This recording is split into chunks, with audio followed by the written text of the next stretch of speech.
Әлі күнге дейін ұмыта алмай жүрмін. Ішіме сыймай өзіме жұтып келгенмен, бәрібір бір күні жарылады екенсің ғой. Сол түні мен жездеммен еріксіз қосылғанымды ешкімге айтпаймын деген едім.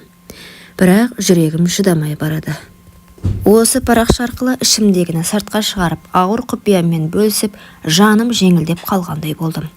Кім біледі, бәлкім бұл менің ең үлкен күнәмді де, ең ауыр жүгімді жеңілдетер жалғыз жолым шығар. Менің әкем ерте кеткен. Өзім ауылдың қарапайым қызымын. Апам қалада тұрады, жездем бар. Саған әке орнына жүреді дейтін анам. Жездем үнемі тәтті келеді, кішкентай балдызым дейді. Сабағыңды жақсы оқы дейді. Мен оны шынымен әкемдей көрдім. Ол кезде мен 14 жаста едім. Апам босанып ауылға кетті. Жездем мені сен үйді жинап бересің ғой деп қалада қалдырды. Алғашқы күндері бәрі дұрыс еді. Бір күні жездем кешкісін ішіп келді.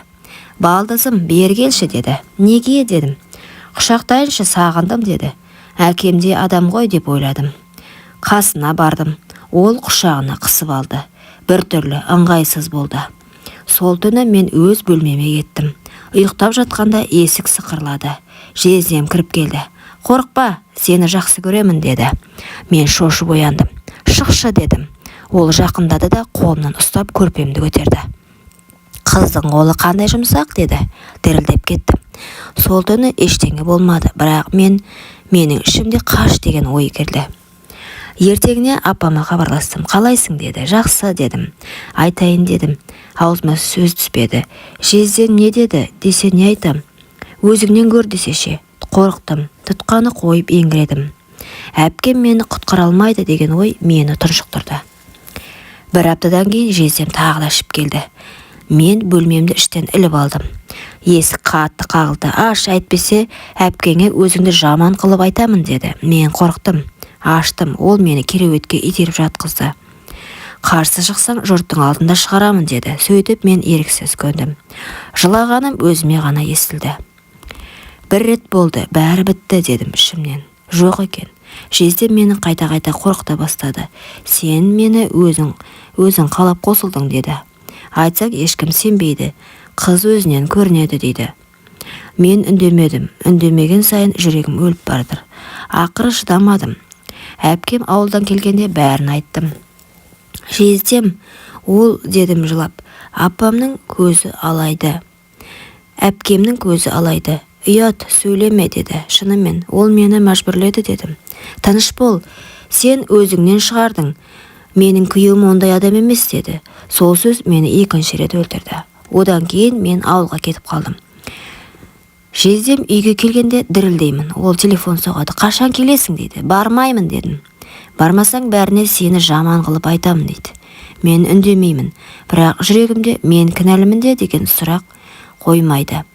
Университетке түскенде бәрі таза қыз ба екен деп сұрайтындай көрінді. Бір жігітке ұнап қалсам да мені тастап кетеді деп ойладым. Түнде түсіме жездем кіреді. Сен өзің келістің ғой дейді түсімде. Оянып алып айнаға қарай алмаймын. Еріксіз қосылдым деген сөз мені тірідей жұтып жүрді. Бір күні туысымыздың тойында жездемді көріп қалдым. Ол баяғыша жымиып тұр. Балдызым, амансың ба деді. Жүрегім тоқтап қалғандай болды.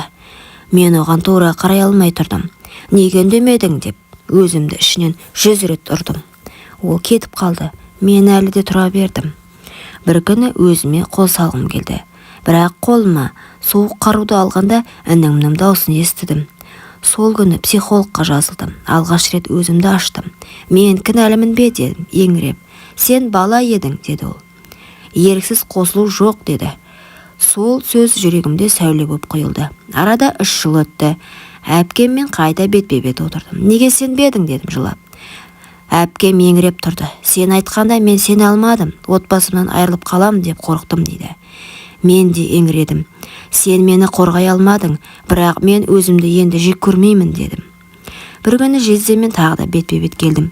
Сен мені жоқ қылдың, білесің бе дедім оған тура қарап. Ол үндемеді. Сен айтып қойсаң жұрт күледі деген сөзің мені жоқ қылды. Енді мен үндемеймін. Мен айтамын, сен мені қорлай алдың, бірақ мені жоя алмадың. Ол көзін тайдырып әкетті. Қазір мен басқа қалада тұрамын. Психологқа барып жүрмін. Жақында бір жігіт пайда болды. Ол мені түсінеді, құрметтейді. Мені қабылдай аласың ба дедім. Сен кінәлемессің, сенің жаның таза деді ол.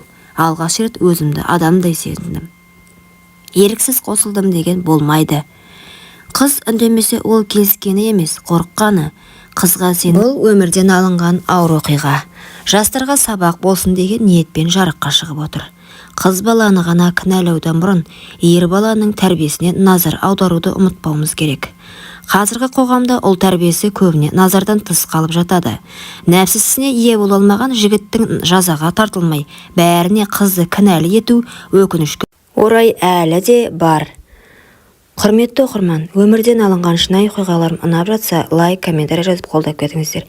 Менің арнама тіркелуді ұмытпаңыздар. Келесі кездескенше.